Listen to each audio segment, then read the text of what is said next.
Ortega Nights. No. Okay. I haven't seen the film, so... Neither have I. Yes, and welcome to Booze Review. Sorry if you were about to dive in there. I'm Adrian. I'm Chris.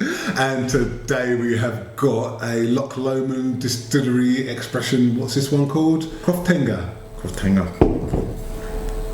We think. Possibly. Yeah, this one's a limited edition from the Whisky Exchange. 289 bottles. Made from Cask 272. Yep, and this is a cask strength whiskey, single cask. Coming out 54.8. Bottled in March 2018. So, one for this year or last year, depending on when exactly this episode goes out. Yeah. Yeah. Last year. Last year, probably. Or the year before. You never know. At some point. Yeah. 2018, whenever that was. Yes, whenever that was. Whenever you're reviewing this. Right, so that's Loch Lomond Distillery, just outside Glasgow. Let's find out what it's like under the nose. Indeed. Yeah. Right.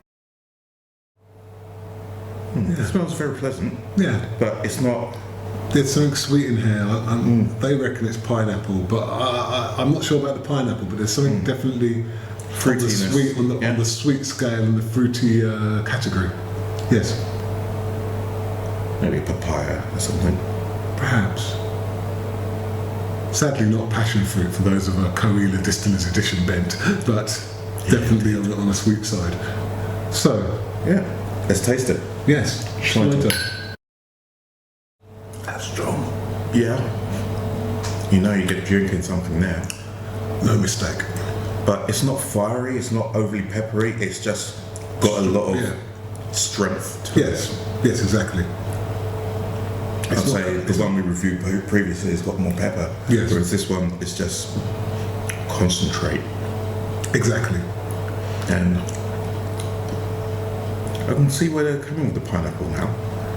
There is a kind of pineapple tang.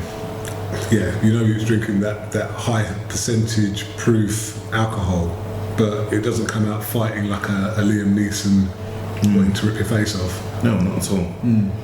And this is by far the most subtly peated whiskey I've come across. It's very subtly smoked, very subtly peated. It's almost like they kind of waved the match in there. Yeah, that do. Yeah, I wonder what kind of barrels they used. Yeah, what was in it before?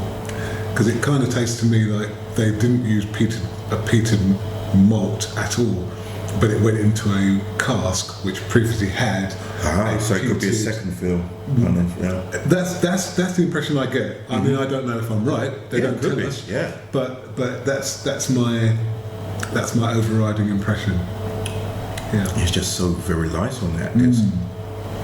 It's by no means bad. No. It's just... It gives it another dimension, perhaps. But when you're trying to isolate what have they done, it's difficult to fall one way or the other as to whether it was a peated malt or not. Yeah. Or a second fill cask, or... I think this would be like an interesting place for someone who hasn't experienced peated whiskies to maybe try their first one. This really would be, it's barely perceptible. Yes. And it becomes more apparent on the finish. Yes. As you leave it in your mouth and you talk and that, you'll suddenly, there it is. Yeah. Yes. Yum, yum, yum, yum. Whereas on the drinking, it's just there sitting in the background. Yeah. I'm here a little bit. Yeah. There's your mouth. Sorts it out. Get more spivering in there. Yeah. Yes, exactly. So let's try it with a little bit of water. Let's try it with some and water. see how it opens up. Because, it's cask strength after all. Indeed it is. Yeah, that's quite pleasant. This time it's brought out a bit more pepper now. It's come out a bit more vigour. It hasn't damped down any of the flavours, it's enhanced them. Yes. The pepper dial is turned up. Fruitiness is turned up as well. Yep, it's still as punchy. Well, I say punchy, it's still got that alcohol oomph behind it. But it's almost like it's still, again, the smoking and the peat is just sitting in the background. Yes. Unassuming. It's like, Yeah. we're here, but There's a bit more sweetness in the Little- finish as well. seriously, back of the class, just Yeah. why not? Don't worry. And again, on the finish, after you had it, and chatting away, there it is. Yes. Now this has a kind of character which brings me back to sip after sip.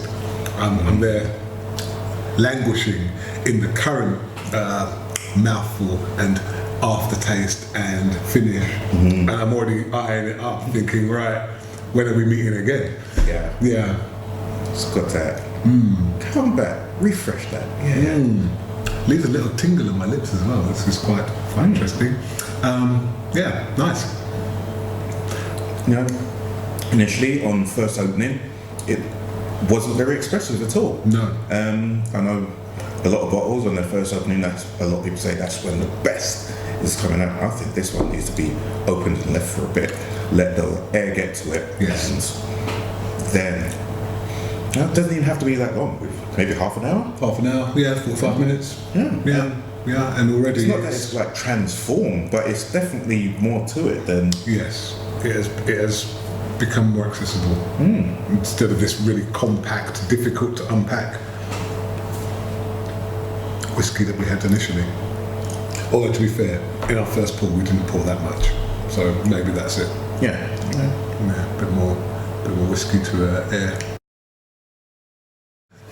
So it's immediately gone cloudy. Whatever that means. And Yeah, it's the non-chill filtering that does that. Yeah. So. ooh, fruity. Can't taste any excess alcohol in it now. It just tastes really fruity. Actually get more smoke now. The smoke is now part of the mix. It's all there. It's, I don't know.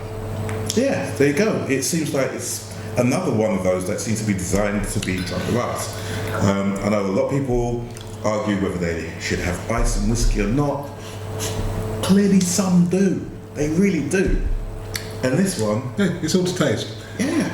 It's all to taste. And this one seems to behave really well and certainly very differently with ice. Yeah. So It by all doesn't means, feel- try it before and after and all of that. Yes, it's okay without, it's fine with water, but it doesn't go off the rails if you put ice in.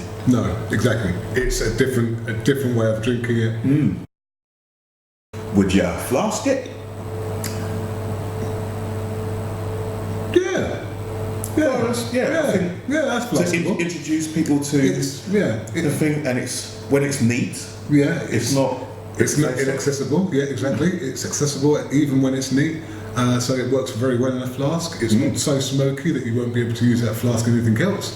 It's nice. It's a nice whiskey to be carrying around, and because it's cask strength, it means that you'll be having little nips of it, and maybe pouring that into the lid of your other sort of like tea flask and adding a little bit of ice or water or whatever, and really sort of enjoying and savouring it. So yeah.